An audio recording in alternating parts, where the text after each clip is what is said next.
Kisumu nyakorom gajonga teri nyake kaonti ma Homa Bay kama od bura mar ariyo mar kaonti ma Homa Bay nobedo kod lwenje mathoth. Lwenje mano dhi nyime nyaka ka odong' dweche manok to ibago yiero maduong' ma higani. Spika manyien mar od bura no Julius Gaya kano ka otelo to nosingo ni lwenjego ok chak bedie kendo e od bura no. Nyakorom gajonga okenge mage ma oseketo. Jafwambo marwa ma Homa Bay Ali Abich noloso matut gi Spika Gaya mamiyo wasigande kaka chenro mar tayo od bura chalo. Julius Gaya en jasiasa kendo sani en spika od bura mar adek mar kaunti ma Homa Bay bang' bedo MCA ma Central Karachuonyo Ward e limbe marwa mantie pare kar chund bura ma Karachuonyo. Odhi nyime kod tijene mag pacho, otweyo dhoge kaeto tero achiel kachiel nyaka e puothe mar olembe kendo chenro mag pur en achiel kuom tije ma otimo. An japur kendo apidho lembe dalana ka, apidho dhok, apidho ga gwen be, to kendo chambe napidho. So mind I took I inherited from my mother, late mother.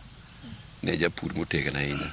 E yiero maduong' mar 2022 Gaya ne kodogolaro kom mar MCA bang' tiyo higni 10 kendo ne oketo maino e kampen mar kom gavana kane osiro lwedo gavana Gladys Wanga. Akechan nasebedo MCA from 2013 to 2022. Sama ne ji chamo lineups, awan na wa team up gi gavana masani, gavana Gladys Wanga. To kane kaka siasa ne dhi mbele, sacha ni chung mang'eny mamanyo governorship. To kane ji dhi mbele, ini paro ne notim gimoni consensus Homa Bay ka. So samotim consensus, Gladys Wanga became the governor and Joseph Yugi Mogonga became her deputy.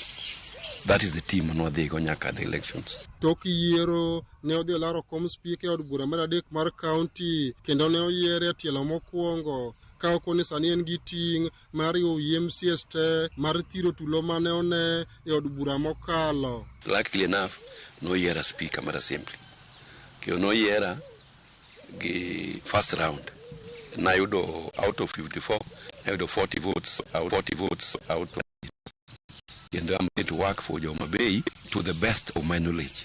I will make sure we whip all the members of the assembly to support the cause of the government. Nyaka ne yiere komno dwe mar 9 higani Gaya ne kod nyadhi ni MCA osekalo paro mag chike ma opogore mageto dongo kaunti ni. Assembly mokalo chan nokokalo climate change bill.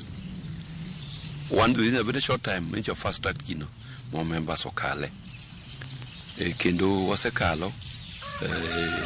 wasekalo ne governor the nominees mag CECs gima prodong en chief officers wasekalo nyaka county secretary mon gi professor Muk kaka county secretary marwa kaeto wasekalo delineation bill mapogo county government into smaller units machalo mabogo ketu ka position maga village admin ginika wasekalo report ma very critical e weche mag oversight machalo report mar public accounts committee. En kod chir ni koko mane one e od bura ma okalo ok chak timre kendo e od bura masani.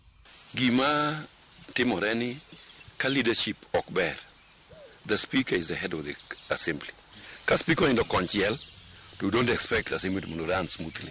Members masani gi ung'eyo nying mich assembly ma 2017-22 chanigo okidwa gichaki dhie that same situation.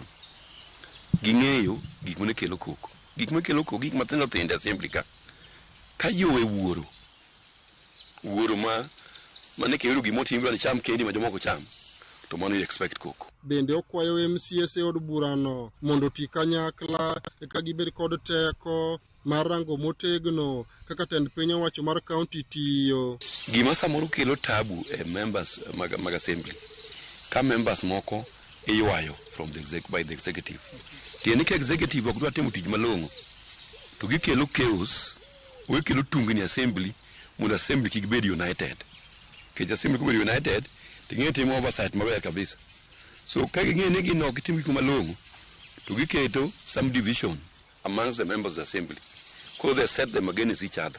Iga sani koro loko kendo ikruok sani koro dhi nyime mar rwako iga manyien mar 2023. Spika singo ne jodak e kaunti ni od burano ni kod chenro mar kelo twage mamulo ngima jopiny ka ochopo iga manyien. Kendo sani warito mondo kelnwa CIDP mondo wavalidate ko in the assembly. Kendo sani gimwa chano kendo mang'eny wan ga lot of bills and regulations. Wadwa kelo bills mar nyichi no kwa kalo chik mar World Development Equalization Fund. Makoro pesa mano petition manchi wakelo madhi itere National Assembly. Masama jo National Assembly betemo entrench CDF into the constitution cha. Koro wambe kaka MCS. Mondo wambo wayudi pesa maicha temgo development mo kirunia ni nyaka ibed ma loyal to the governor eke yud development. Alia Beach, Ramogi TV, Homa Bay.